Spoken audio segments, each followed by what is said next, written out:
నమస్కారం సుఖీబావుకు స్వాగతం. ఈ రోజు సుఖీబావులో ఫిట్ గా ఉన్న గుండెపోటు వస్తుందా? గర్భిణీలో మధుమేహానికి ఆరంభంలోనే చికిత్స మేలు. పీచు కోసం ఏం తినాలి? పసిబిడ్డలో శ్వాస కష్టంగా ఉంటుందా? ఇంకా హెల్త్ టిప్. మంచి ఫిట్నెస్ తో ఉన్నాం, రోజు జిమ్ లో కఠినమైన వ్యాయామాలు చేస్తున్నాం, మాకు అసలు గుండె జబ్బు వచ్చే అవకాశమే లేదనుకుంటున్నారా? మీ అంచనా తప్పు. శారీరక శ్రమ, వ్యాయామం మూలంగా శారీరక సామర్థ్యం మెరుగుపడుతుంది, అందులో సందేహం అక్కర్లేదు. అంత మాత్రాన గుండెపోటు రాదని, గుండె జబ్బుల ముప్పు లేదని భావించకూడదు. ఫిట్ గా ఉన్నప్పటికీ గుండె జబ్బు వచ్చే అవకాశాలు ఉంటాయి. కుటుంబంలో గుండె జబ్బుల చరిత్ర ఉన్నప్పుడు గుండెపోటు ముప్పు మరింత ఎక్కువగా ఉంటుందని చెబుతారు డాక్టర్లు. ఫిట్ గా ఉన్న వాటిలో గుండెపోటును తెచ్చిపెట్టే కారణాలు, వాటిని అధిగమించే మార్గాల గురించి ఇప్పుడు తెలుసుకుందాం. ఇటీవలి కాలంలో మధ్య వయసు వాళ్ళు ఎక్కువగా వ్యాయామం చేస్తున్నారు. దీంతో శారీరక సామర్థ్యం మెరుగుపడటంతో పాటు జీవితకాలం కూడా పెరుగుతుంది. ఓవైపు చూస్తే ఇది మంచి పరిణామమే. అయితే శరీరం ఫిట్గా ఉన్నప్పటికీ గుండె జబ్బులు, గుండెపోటు ముప్పు కూడా ఎక్కువగానే ఉంటోందని పరిశోధనలు చెబుతున్నాయి. నిజానికి శరీరం ఫిట్గా ఉన్నంత మాత్రాన గుండె జబ్బు రాకూడదనేమీ లేదు. కుటుంబంలో గుండె జబ్బుల చరిత్ర ఉన్నప్పుడు, దీర్ఘకాలికంగా ఒత్తిడికి గురవుతున్నప్పుడు, అధిక బరువు, స్థూలకాయం, షుగర్ వంటి జబ్బులతో సతమతమవుతున్నప్పుడు సహజంగానే గుండె జబ్బుల ముప్పు కూడా పెరుగుతూ ఉంటుంది. సాధారణంగా వయసు పెరుగుతున్న కొద్దీ 45 ఏళ్లు దాటిన తర్వాత గుండె జబ్బు ముప్పు పెరుగుతుందని చెబుతున్నారు డాక్టర్లు. ఫిట్నెస్ని మనం అంత బాగా అర్థం చేసుకోమండి. చాలామంది ఏంటంటే జిమ్కి వెళ్ళాము, పెద్ద మజిల్స్ ఉన్నాయి, రెగ్యులర్గా ఎక్సర్సైజ్ చేస్తాను అంటే చాలా హెల్తీగా ఉన్నాం అనుకుంటారు. అంటే మనం ఒకటి మర్చిపోయేది ఏంటంటే, హెల్తీగా ఉన్న వాళ్ళు కూడా మనకి ఇప్పుడు హై బ్లడ్ ప్రెషర్ ఉందా, హై షుగర్ ఉందా, లేకపోతే హై కొలెస్ట్రాల్ ఉందా అనేవి మనకి జనరల్ ఫిట్నెస్ని చూస్తే తెలియవు. సో మనం తరచుగా జిమ్లో రెగ్యులర్గా ఎక్సర్సైజ్ చేసేవాళ్ళు కానీ, బాడీ బిల్డ్ చేసేవాళ్ళు కానీ, వాళ్ళకు కూడా హార్ట్ అటాక్స్ రావటం గమనిస్తూ ఉంటాం. ఇందులో హార్ట్ అటాక్స్ రావడానికి గల కారణాలన్నీ చూస్తే కొంతవరకు మాత్రమే షుగరు, కొలెస్ట్రాలు మనకు తెలిసిన కారణాలు తెలుసు. బట్ చాలా కారణాలు మనకు తెలియవు అనమాట. ఒకటేంటంటే మెయిన్ ఇందులో ఫ్యామిలీ హిస్టరీ. అంటే కుటుంబంలో ఎవరికన్నా హార్ట్ అటాక్ వచ్చి ఉంటే, లేకపోతే చిన్న వయసులో కుటుంబంలో ఎవరికన్నా హార్ట్ అటాక్స్ ఉంటే, అదే కుటుంబంలో వాళ్ళకి బ్యాడ్ జీన్స్ ద్వారా మళ్ళీ హార్ట్ అటాక్స్ వచ్చే అవకాశం ఉంటుంది. ఇది మనం జిమ్కి వెళ్ళినా కానీ కొంతవరకు మనం అవాయిడ్ చేయలేమన్నమాట. సో ఈ రిస్క్ ఎప్పుడు ఉంటుంది. ఇంకా స్ట్రెస్ అనేది, ఇప్పుడు జిమ్కి వెళ్ళినంత మాత్రాన వాళ్ళకి మెంటల్ స్ట్రెస్ కానీ, వాళ్ళకి ఇతరత్ర స్ట్రెస్ ఉండదనేం లేదు. సో ఈ కారణాల వల్ల ఎంత మనకి హెల్తీగా బయటికి కనపడుతున్నా కానీ లోపల కొన్ని ప్రాబ్లమ్స్ ఉండొచ్చు అనమాట. దీనివల్ల స్టిల్ హార్ట్ అటాక్స్ రావచ్చు. మన శరీరం ఎంత ఫిట్గా ఉన్నప్పటికీ వంశపారంపర్యంగా కూడా గుండె జబ్బులు సంక్రమించే ముప్పు ఉంటుంది. కొంతమందికి వంశపారంపర్యంగా రక్తంలో కొలెస్ట్రాల్ స్థాయిలు ఎక్కువగా ఉంటూ ఉంటాయి. ఇలాంటప్పుడు గుండెకు రక్తాన్ని సరఫరా చేసే రక్తనాళాలు త్వరగా దెబ్బతిని వాటిలో పూడికలు చేరుతుంటాయి. వంశపారంపర్యంగా రక్తంలో కొలెస్ట్రాల్ ఎక్కువగా ఉండే వారిలో శరీరం అదనపు కొవ్వును బయటకు వెళ్లగొట్టలేదు. ఫలితంగా రక్తంలో కొలెస్ట్రాల్ మోతాదులు పెరుగుతూ వస్తాయి. రక్తనాళాల లోపలి గోడల్లో కొలెస్ట్రాల్ పెరుగుతున్న కొద్దీ పూడికలు కూడా పెరుగుతూ వస్తాయి. దీంతో గుండెకు రక్త సరఫరా తగ్గుతూ వస్తుంది. ఇది గుండె నొప్పికి, చివరికి గుండెపోటుకు కూడా దారి తీస్తుంది. వంశపారంపర్యంగా అధిక కొలెస్ట్రాల్ సమస్య తలెత్తటంలో LDLR, APOB, PCSK9 జన్యువులది కీలక పాత్ర అంటారు నిపుణులు. ఒక కొలెస్ట్రాల్ అనేది బ్లడ్లో ఎలా పెరుగుతుందంటే, మన బ్యాడ్ కొలెస్ట్రాల్ బాడీలో రీసైక్లింగ్ జరుగుతుంది. అంటే ఎక్కడైతే లివర్ నుంచి అది కణాల నుంచి లివర్కి వచ్చి, లివర్ నుంచి బయటికి పుష్ అయిపోతుంది అనమాట. అయితే ఎవరికైతే జెనెటిక్ ప్రాబ్లం ఉంటుందో, ఆ రిసెప్టర్స్ కొంచెం ప్రాబ్లం ఉన్నప్పుడు ఈ బ్యాడ్ కొలెస్ట్రాల్ రీసైక్లింగ్ అనేది తేడా వస్తుంది. దానివల్ల ఈ బ్యాడ్ కొలెస్ట్రాల్ బ్లడ్లో లెవెల్స్ పెరుగుతాయి. సో ఈ జెనెటిక్ ప్రాబ్లం అనేది ఫ్యామిలీలో ఒక పర్సన్ నుంచి యూజువల్లీ జనరేషన్ నుంచి జనరేషన్కి ట్రాన్స్మిట్ అవుతుంది. సో ఆ ఫ్యామిలీలో పెద్దవాళ్ళలో ఎవరికైనా హై కొలెస్ట్రాల్ ఉంది, లేకపోతే అన్నదమ్ములు ఎవరికైనా హై కొలెస్ట్రాల్ ఉందంటే అది మనకి మిగతా ఫ్యామిలీ మెంబర్స్లో కూడా ఇది ఉండొచ్చు అని ఒక సూచనగా మనకి హెల్ప్ చేస్తుంది. సో ఎవరికి ఫ్యామిలీ మెంబర్స్కి హై కొలెస్ట్రాల్ ఉన్నా కానీ మిగతా ఫ్యామిలీ మెంబర్స్ని కూడా టెస్ట్ చేసి దాన్ని ఈ జెనెటిక్ ప్రాబ్లం ఉందా లేదో చూడాల్సి ఉంటుంది. వంశపారంపర్యంగా రక్తంలో అధిక కొలెస్ట్రాల్ సమస్యగా వస్తున్నప్పుడు చిన్న వయసులోనే గుండె జబ్బు వచ్చే అవకాశాలు ఎక్కువగా ఉంటాయి.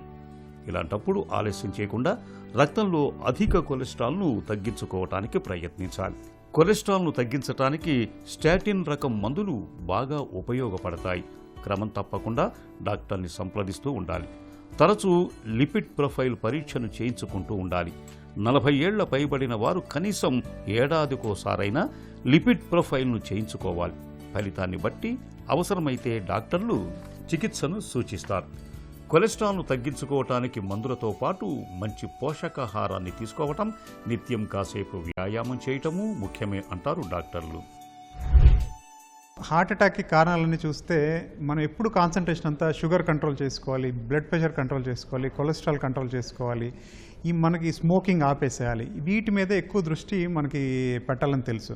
అయితే మనకి తెలియని కొన్ని ఫ్యాక్టర్స్, అంటే మనం స్ట్రెస్ తగ్గించుకోవటం, ఈ మెంటల్ స్ట్రెస్ ఎలా తగ్గించుకోవాలి అంటే వర్క్ రిలేటెడ్ స్ట్రెస్ కావచ్చు, మన పర్సనల్ లైఫ్లో ఉన్న స్ట్రెస్ వల్ల వచ్చే స్ట్రెస్ కావచ్చు, ఈ స్ట్రెస్ ఎలా తగ్గించుకోవాలనేది చూసుకోవాలి. సెకండ్, స్లీప్ క్వాలిటీ ఇంప్రూవ్ చేసుకోవటం. స్లీప్ వల్ల కూడా మనం కరెక్ట్ స్లీప్ ఉంటే కనుక మన బాడీలో స్ట్రెస్ తగ్గుతుంది, అంటే ఇన్ఫ్లమేషన్ తగ్గుతుంది. సో ఇదొకటి. థర్డ్ది పొల్యూషన్.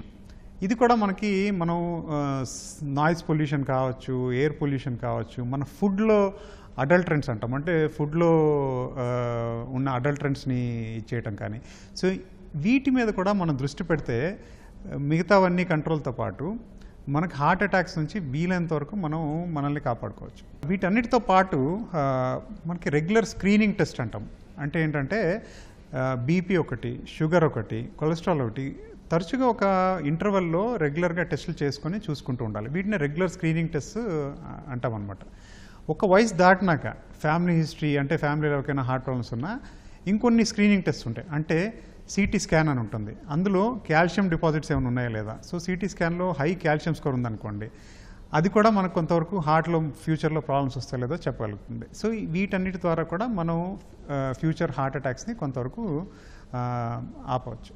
శరీరం ఫిట్గా ఉన్నప్పటికీ గుండె జబ్బుల ముప్పు పొంచి ఉంటుందనే విషయాన్ని విస్మరించకూడదు. ఫిట్గా ఉన్న చాలామందిలో గుండె జబ్బుల తాలూకు ఎలాంటి లక్షణాలు లేకుండానే గుండెపోటు విరుచుకుపడుతున్న సందర్భాల్ని మనం తరచుగా చూస్తున్నాం. ఈ నేపథ్యంలో మనం ఎంత ఫిట్గా ఉన్నప్పటికీ, నిత్యం వ్యాయామం చేస్తున్నప్పటికీ నడి వయసులోకి వచ్చాక తరచూ గుండెకు సంబంధించిన పరీక్షల్ని చేయించుకుంటూ ఉండాలి. రక్తంలో కొలెస్ట్రాల్ శాతాన్ని తెలుసుకుంటూ ఉండాలి. కొవ్వు పదార్థాలని అధికంగా తీసుకోకూడదు. కుటుంబంలో గుండె జబ్బుల చరిత్ర ఉన్నప్పుడు మరింత అప్రమత్తంగా ఉండాలి. హెల్త్ న్యూస్ మీకోసం. గర్భిణీ దశలో ఉన్నప్పుడు వచ్చే మధుమేహాన్ని తొలి దశలోనే నియంత్రిస్తే అనేక ఆరోగ్య సమస్యలను నివారించడానికి వీలవుతుందని శాస్త్రవేత్తలు తెలిపారు. అలాంటి వారికి కాన్పు కూడా సాఫీగా జరగడానికి మార్గం సుగమమవుతుందని వారు వివరిస్తున్నారు. అంతర్జాతీయ నిపుణుల బృందం ఈ పరిశోధన చేసింది. ఇందులో భారత్లోని ఎయిమ్స్కు చెందిన పరిశోధకులు కూడా పాల్గొన్నారు. గర్భిణీల్లో వచ్చే ప్రధాన సమస్య మధుమేహం. ప్రపంచవ్యాప్తంగా ఇలాంటి కేసులు పెరుగుతున్నాయి.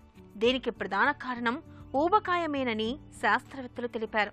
ప్రతి 7 గర్భిణీల్లో ఒకరికి ఈ సమస్య తలెత్తుతుందని పరిశోధకులు పేర్కొంటున్నారు. గర్భం ధరించాక 6 నెలలు దాటాకే వీరిని పరీక్షించి చికిత్స చేస్తూ ఉంటారు. ఒకవేళ చికిత్స పొందకుంటే వారికి అధిక రక్తపోటు, సిజేరియన్ కాన్పు, మానసిక ఆరోగ్య సమస్యల ముప్పు పెరుగుతుంది. శిశువుకు ఆరోగ్యపరమైన ఇబ్బందులు తలెత్తవచ్చని శాస్త్రవేత్తలు పేర్కొంటున్నారు. పరిశోధనలో తేలిన ముఖ్యాంశాలివి. మధుమేహానికి మూలాలు గర్భధారణ ముందు నుంచే ఉండొచ్చు.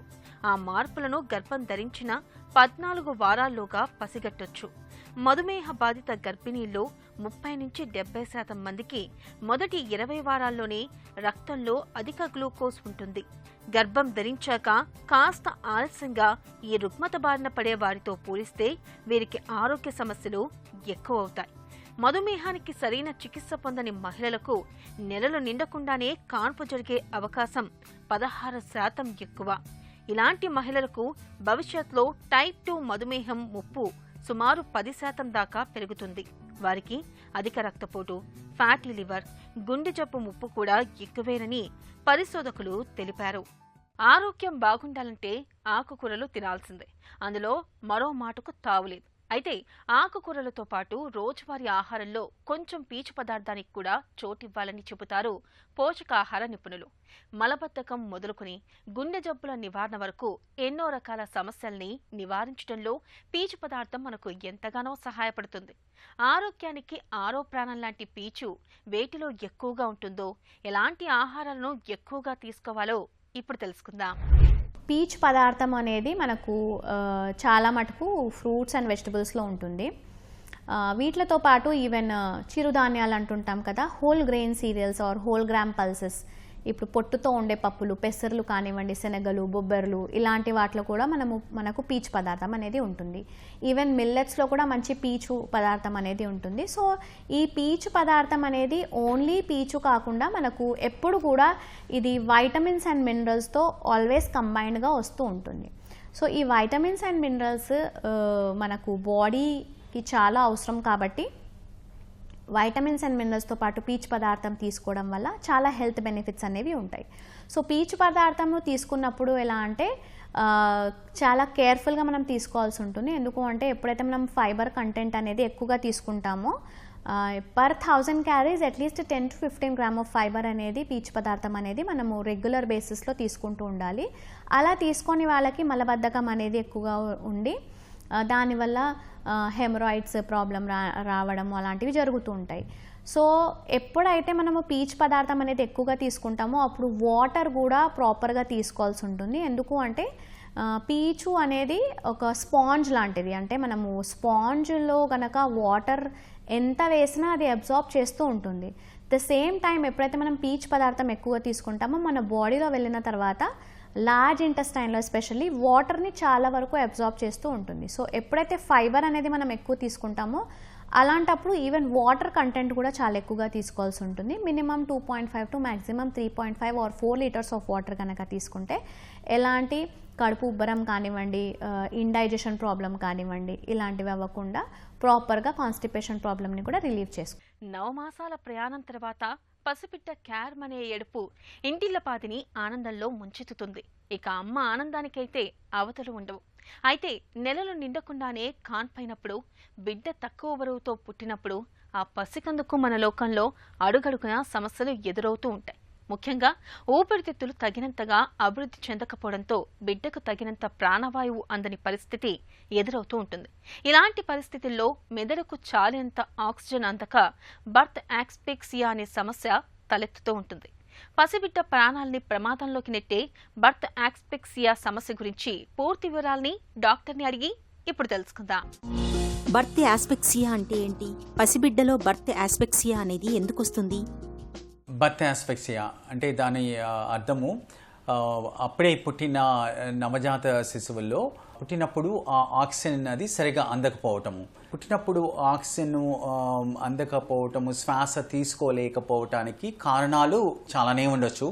స్టార్టింగ్ ఫ్రమ్ ప్రెగ్నెన్సీ దగ్గర నుంచి గర్భిణీతో ఉన్నప్పుడు తర్వాత వచ్చే ప్రాబ్లమ్స్ వలన కానీ like complications like hyper tension వలన కానీ, తర్వాత ప్రాబ్లమ్స్ లైక్ ఎక్లాంప్సియా అంటారు. అంటే దానివల్ల ఫిట్స్ వచ్చి తర్వాత బేబీకి ఇబ్బంది రావచ్చు. ఇంకా అదర్ కాంప్లికేటింగ్ ప్రెగ్నెన్సీస్ లైక్ మదర్కి జాండీస్ అది వచ్చి దానివల్ల బేబీస్కి ఇబ్బందులు రావటము. అట్లాగే పుట్టినప్పుడు అంటే డ్యూరింగ్ డెలివరీ టైంలో వచ్చే ప్రాబ్లమ్స్ లైక్ డిఫికల్ట్ డెలివరీ కావచ్చు, కార్డ్ అరౌండ్ ది నెక్ అంటారు. ఈ పుట్టినప్పుడు ఉన్నప్పుడు కార్డు నెక్నంతా చుట్టడం వలన చుట్టుకుపోవటం వల్ల దానివల్ల ఒకటప్పుడు శ్వాసవేదిగా ఇబ్బంది రావటం కానీ, కొన్ని రకాల అదర్ ప్రాబ్లమ్స్ లైక్ మదర్ నుంచి బ్లీడింగ్ అయిపోవటం వలన, యాంటీ పార్టమ్ హెమరేజ్ అంటారు, డ్యూ టు డిఫరెంట్ కాజెస్ వలన అట్లా బ్లీడ్ అవ్వటం వలన కానీ, బేబీస్కి పుట్టినప్పుడు శ్వాస తీసుకోకపోవటము అట్లా జరగవచ్చు అనమాట. బర్త్ యాస్ఫిక్సియాతో తలెత్తే సమస్యలు ఎలా ఉంటాయి? ఈ బర్త్ ఆస్ఫిక్సియా బేబీస్కి కొంతమందికి హార్ట్ పంపింగ్ అది ఎఫెక్ట్ అయ్యి హార్ట్ విధంగా because of the myocardial dysfunction heart pumping అది ఎఫెక్ట్ అవ్వచ్చు కొంతమందికి కిడ్నీస్కి ఇక్కడ బ్లడ్ వెసల్స్ దగ్గర అక్కడ సర్క్యులేషన్ అది కూడా ఎఫెక్ట్ అయ్యి దానివల్ల కిడ్నీస్ కూడా కొంతవరకు ఎఫెక్ట్ అవ్వచ్చు. సో అట్లా బాడీలో డిఫరెంట్ ఆర్గాన్స్ మెయిన్గా బ్రెయిన్కి సర్క్యులేషన్ అది ఎఫెక్ట్ అయ్యి బ్రెయిన్ ఎఫెక్ట్ అవ్వటమే కాకుండా కొంతమందికి హార్ట్, కొంతమందికి కిడ్నీస్, కొంతమందికి ప్రేవులు కదలికలు అవి కూడా స్లోగా ఉండి ఫీడింగ్ అది ఇనీషియల్గా అంత ఇవ్వలేకపోవటము, ఫీడింగ్ స్టార్ట్ చేసిన తర్వాత స్లోగా ఇవ్వటము అట్లా అవసరం ఉంటుంది అనమాట. అలాగే పుట్టిన తర్వాత కొన్ని రకాల ప్రాబ్లమ్స్ లైక్ పుట్టగానే తను డెలివరీ టైంలో ఉమ్మినీరు అది లోపలికి వెళ్ళటం వలన లంగ్స్ లోపలికి అది మోషన్ తగిలిసిన ఉమ్మినీరు లోపలికి వెళ్ళి దానివల్ల చిన్న ఇబ్బంది వచ్చి శ్వాస అది తీసుకోలేకపోవటం, కానీ పుట్టకతోనే ప్రాబ్లమ్స్ లైక్ డయాఫ్రామాటిక్ హెర్నియా అంటారు. అట్లాగే కొన్ని రకాల ఊపిరితిత్తులకు సంబంధించిన ఎనామలీస్ కానీ కొన్ని రకాల బ్రెయిన్ సంబంధించిన ప్రాబ్లమ్స్ పుట్టినప్పుడు శ్వాస సరిగా తీసుకోలేకపోవటము, దానివల్ల తర్వాత ఇబ్బందులు రావటం. ఇటువంటి బేబీని ఇనీషియల్గా డెలివరీ అయిన తర్వాత ఎస్ఎస్ చేసుకున్న తర్వాత డెలివరీ రూమ్లో కానీ థియేటర్లో కానీ తర్వాత నీనేటల్ ఇంటెన్సివ్ కేర్ యూనిట్ నవజాత శిశువుల ఇంటెన్సివ్ కేర్ యూనిట్కి ట్రాన్స్ఫర్ చేసి అక్కడ మానిటరింగ్ అది ఉంచుకోవాలంట. మానిటరింగ్ ఆఫ్ గుండెది ఎలా కొట్టుకుంటుందో చూసుకోవటం, హార్ట్ రేట్ ఒకటి, తర్వాత బ్లడ్లో ఆక్సిజన్ పర్సంటేజ్ ఎలా ఉందో చూసుకోవటం, బ్లడ్ ప్రెషర్ ఎలా ఉందో చూసుకోవటము, శ్వాస విధంగా ఏ విధంగా తీసుకుంటుందో చూడటము. సో ఇవన్నీ అబ్జర్వేషన్స్ అవి చేసుకుంటా దానికి తగినట్టుగా తనలో ఏదైనా మార్పులు కనపడితే కనుక బ్లడ్ ప్రెషర్ తగ్గుతూ ఉంటే కనుక దానికి తగినట్టుగా ట్రీట్మెంట్ ఇవ్వటము, తర్వాత ఆక్సిజన్ పర్సంటేజ్ తగ్గుతూ ఉంటే కనుక వెంటిలేటర్ మీద సెట్టింగ్స్ చేంజెస్ చేసుకోవటము, ఇవన్నీ చేయాలి. సో వీళ్ళల్లో కొంత పర్సంటేజ్ ఆఫ్ బేబీస్కి ఫస్ట్ డే కానీ లేకపోతే 24 అవర్స్లో కొంతమందికి ఫిట్స్ రావడానికి అవకాశం ఉంటుందన్నమాట. ఫిట్స్ వస్తే కనుక దానికి తగినట్టుగా ఫిట్స్ కంట్రోల్ చేయడానికి డిఫరెంట్ మెడికేషన్స్ ఉంటాయి. బర్త్ ఆస్ఫిక్సియాకు చికిత్స ఎలా ఉంటుంది? సో ఇటువంటి వాళ్ళకి పుట్టగానే శ్వాస తీసుకోకుండా ఆక్సిజన్ సరిగా అందలేదు అన్న వాళ్ళలో కొంచెం సివియర్గా ఇబ్బందులు ఉన్న వాళ్ళకి కొన్ని కొత్త ట్రీట్మెంట్స్ అంటే లాస్ట్ 10 to 12 ఇయర్స్లో ఎస్పెషల్లీ వేరే దేశాల్లో లాస్ట్ 15 years నుంచి కొత్త రకం ట్రీట్మెంట్ టోటల్ బాడీ కూలింగ్ అంటారు, అంటే థెరపెటిక్ హైపోథర్మియా అంటారు మెడికల్గా. సో వీళ్ళలో ఇటువంటి బేబీస్ని ఏం చేస్తారంటే పుట్టగానే వితిన్ 6 hours 6 గంటల లోపు అసెస్ చేసి ఇటువంటి వాళ్ళని థెరపెటిక్ హైపోథర్మియా ఈ టోటల్ బాడీ కూలింగ్ అనే ట్రీట్మెంట్ అది స్టార్ట్ చేస్తే రిజల్ట్స్ అయ్యి బెటర్గా ఉంటాయి అన్నమాట. ట్రీట్మెంట్లో ఏం చేస్తామంటే దానికి ఒక పరికరం ఉంటుంది, ఎక్విప్మెంట్ ఉంటుంది, దానిలో కూలెంట్ బ్లాంకెట్, దానిలో వాటర్ అది సర్క్యులేట్ అయ్యేటట్టు చేస్తాము. దానిలో ఈ కూలెంట్ బ్లాంకెట్ బేబీని కింద పైన అంతా బాడీ అంతా కవర్ చేస్తాము. స్టార్టింగ్ ఫ్రమ్ హెడ్ దగ్గర నుంచి కింద వరకు కవర్ చేసి దానిలో కూల్ వాటర్ ఫ్లో అయ్యేటట్టు చేస్తాం అనమాట. త్రూ మిషన్ ద్వారా సర్వో కంట్రోల్డ్ ఎక్విప్మెంట్ ద్వారా టెంపరేచర్ 92 degrees Fahrenheit ఆర్ సెంటిగ్రేడ్స్లో వచ్చేసరికి 33.5 degrees సెంటిగ్రేడ్ పైనుంచి హెడ్ దగ్గర నుంచి టోస్ వరకు బాడీ టెంపరేచర్ని తగ్గించి 72 గంటల పాటు ఉంచి దాని తర్వాత ఇంకొక 6 నుంచి 8 గంటల్లో మళ్ళీ నార్మల్ టెంపరేచర్కి వచ్చేటట్టు చేస్తాం అనమాట. బేసిక్లీ ఇదంతా ఎందుకు చేసేది అంటే ఈ పరికరంలో పెట్టి ఈ ఎక్విప్మెంట్లో పెడితే ఇటువంటి బేబీస్ని వాళ్ళ బ్రెయిన్ అది ఎఫెక్ట్ కాకుండా ఉంటుంది అనేది. అంటే ఇది ఇట్స్ నాట్ లైక్ 100%, బట్ డెఫినెట్గా ఈ రకమైన ట్రీట్మెంట్ మనం పుట్టగానే 6 hours లోపు పెట్టగలిగితే కనుక రిజల్ట్స్ దాదాపుగా more than 50% of the babies 50 to 70% of the బేబీస్లో బ్రెయిన్ వైజ్ తర్వాత గ్రోత్ కానీ బ్రెయిన్ వైజ్ డెవలప్మెంట్ కానీ తర్వాత బ్రెయిన్ వైజ్ తర్వాత కాంప్లికేషన్స్ రాకుండా ఉండటానికి అవకాశాలు ఎక్కువ ఉంటాయి అన్నమాట. పసిబిడ్డల్లో బర్త్ ఆస్ఫిక్సియాను నివారించే అవకాశం ఉందా? పిల్లల డాక్టర్కి నెలకు ఒకసారి చూపించుకోవటము, వచ్చినప్పుడల్లా తన బ్రెయిన్ విధంగా డెవలప్మెంట్ ఎలా ఉంది, గ్రోత్ ఎలా ఉంది, తను చేయవలసిన పనులు కరెక్ట్గా చేయగలుగుతున్నాడా లేదా అనేది అసెస్ చేసుకోవటము, ఆ డెవలప్మెంట్ మైల్ స్టోన్స్ ఎలా ఉన్నాయో చూసుకోవటము, అట్లా నెలకు ఒకసారి ఈ డెవలప్మెంట్లో ఫాలోఅప్ రావాల్సి వస్తుంది. సో ఇటువంటి అన్నీ చూడటానికి మామూలు పీడియాట్రిషియనే కాకుండా కొన్ని హాస్పిటల్స్లో పెద్ద హాస్పిటల్స్లో చైల్డ్ డెవలప్మెంట్ సెంటర్ అనే సెంటర్స్ ఉంటాయి అనమాట. దానిలో డెవలప్మెంటల్ పీడియాట్రిషియన్స్ ఉంటారు. సో అటువంటి చోట్లకి వెళ్ళగలిగితే కనుక అక్కడ ఉన్న డెవలప్మెంటల్ పీడియాట్రిషియన్స్ చూసి తన బ్రెయిన్ వైజ్ గ్రోత్ డెవలప్మెంట్ ఎలా ఉందో చూసుకుని దాన్ని బట్టి ఫర్దర్గా వాళ్ళకి ట్రీట్మెంట్స్ ఒకసారి అవసరం ఉండొచ్చు. లైక్ వాళ్ళకి కాళ్ళు చేతులు కొంచెం మూమెంట్స్ తక్కువ ఉండొచ్చు, లేకపోతే కొంచెం స్పాసిటీ అది ఉండి కాళ్ళు చేతులు బిగుతుగా అట్లా ఉండి కంటాలు ఇది బిగుతుగా ఉన్న వాళ్ళలో వాళ్ళకి ప్రాపర్గా ఫిజియోథెరపీ అంటారు. ఫిజియోథెరపీ చేయటం, ఎక్సర్సైజ్, కొంతమందికి ఆక్యుపేషనల్ థెరపీ అంటారు. వాళ్ళ స్కిల్స్ అన్ని ఇంప్రూవ్ అవ్వడానికి, వీళ్ళ మూమెంట్స్ అన్ని ఇంప్రూవ్ అవ్వటానికి ఆక్యుపేషనల్ థెరపీ అని. ఇటువంటి బేబీస్కి ఒకసారి వినికిడి పరీక్ష ఒకటి, కంటి పరీక్ష ఒకటి, ఇవన్నీ చేసుకోవాల్సిన అవసరం ఉంటుంది. అలాగే ఇటువంటి వాళ్ళకి ఒకటప్పుడు స్పీచ్ డిలే ఉండొచ్చు అనమాట. మాట్లాడటము కొంచెం లేట్గా రావటము, తర్వాత మాటలు సరిగా రాకపోవటం అట్లా ఉండొచ్చు. సో అటువంటి వాళ్ళకి స్పీచ్ అండ్ లాంగ్వేజ్ థెరపిస్ట్ అని ఉంటారు ఈ చైల్డ్ డెవలప్మెంట్ సెంటర్లోనే. సో ఆ రకమైన థెరపీస్ అది కూడా ప్రాబ్లం ఉన్న వాళ్ళకి రెగ్యులర్గా ఈ చైల్డ్ డెవలప్మెంట్ సెంటర్లో చూపించుకుంటే వాళ్ళకి కావాల్సిన థెరపీస్ అని ఇప్పించుకుంటే వాళ్ళు ఇంప్రూవ్ అవ్వటానికి అండ్ దెన్ ఫ్యూచర్ అది వాళ్ళకి బాగుండటానికి అవకాశాలు ఎక్కువ ఉంటాయి. నెలలు నిండకుండానే పుట్టిన పసిబిడ్డలకు ఆధునిక వైద్యంలో ఇవాళ ఇంక్యుబేటర్లు మొదలుకొని టోటల్ బాడీ కూలింగ్ వంటి ఆధునిక పరికరాల వరకు చక్కటి చికిత్సలు అందుబాటులో ఉన్నాయి. వీటి సాయంతో పసికందులో శ్వాస కష్టాల్ని తెచ్చిపెట్టే భర్త యాస్ఫిక్సియా వంటి సమస్యలకు చక్కటి చికిత్స చేయొచ్చు. ఇక ఈ రోజు కార్యక్రమాన్ని ముగించే ముందు ఒక చిన్న చిట్కా మీకోసం. అధిక బరువును వదిలించుకోవడంలో మెంతికూర బాగా తోడ్పడుతుంది.